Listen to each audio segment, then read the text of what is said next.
Welcome to Eerie Bites of History, your daily serving of strange bites of the past. Today, we're looking back into history with 3 eerie stories, all of which happened on June 26th.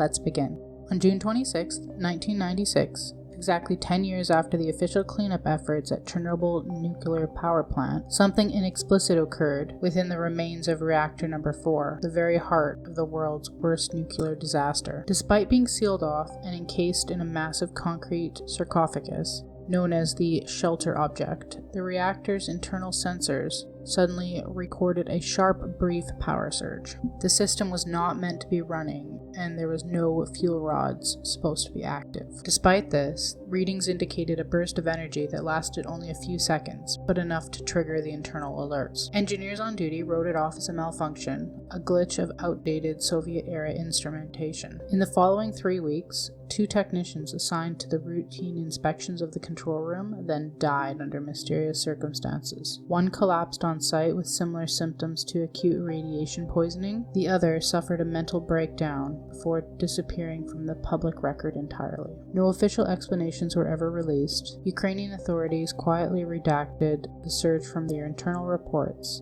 Was it a technical hiccup in a decaying system, or was it a ghost of the reactor warning us?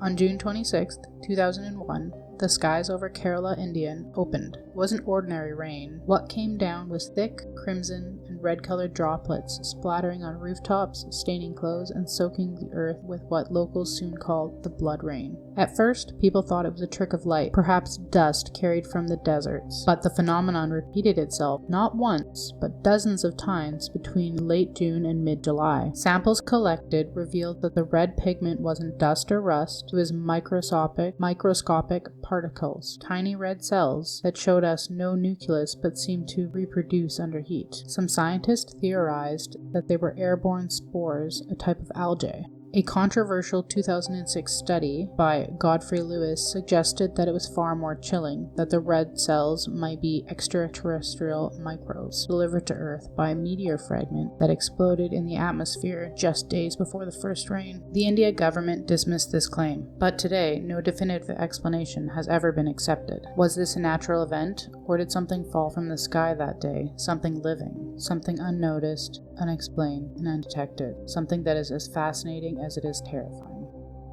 On June 26, 1957, deep in the Scottish Highlands near the village of Kilocleven, a dense fog rolled in. Around dusk, a local farmer driving along a rural road claimed to see a young girl step directly from the mist. She looked no older than 10 and was dressed in an unfamiliar damp dress and barefoot. When he stopped for her, she didn't appear frightened, just confused. She spoke in a dialect that he couldn't understand.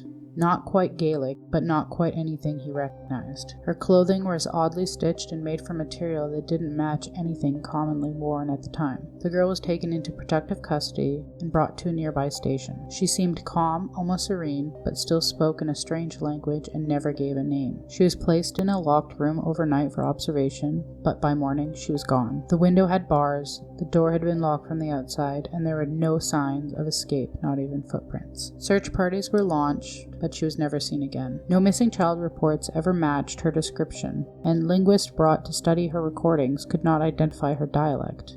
Some described it as an archaic root of Gaelic. Others called it completely untraceable. Was she a time traveler? An interdimensional visitor? A ghost from a time long gone? Her sudden appearance and disappearance remains a deeply unsettling mystery.